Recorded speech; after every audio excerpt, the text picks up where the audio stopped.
UNICEF says 13 million children across the Middle East and Africa are not able to go to school because of conflict. It estimates around 9,000 schools aren't being used in Syria, Iraq, Yemen and Libya, and that is because of fighting, damage or the use of makeshift shelters. Now, UNICEF says many children and teachers stay home out of fear of attack at or on the way to school. And then there's the burden of the influx of refugees places on the education systems of host countries.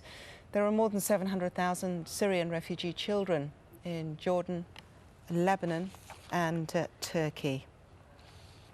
Well, joining us now live from Washington, D.C. is Arsalan Iftikhar. He's an international human rights lawyer, as well as the senior editor of the Islamic Monthly magazine. Just looking at these figures, Mr. Iftikhar, 13 million children across the Middle East and Africa unable to get their right, their human right to education. What are your thoughts on that?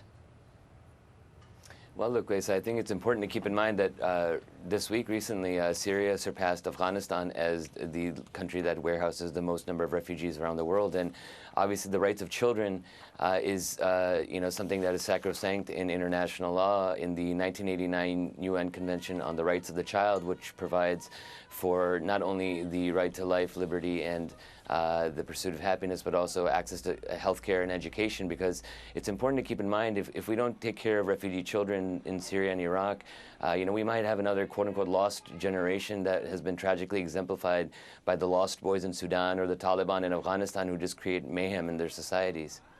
Is there anything that can be done to help rectify this, even in a conflict zone, or is it, you're pretty much at the mercy of things calming down before an education can be returned to these lost children?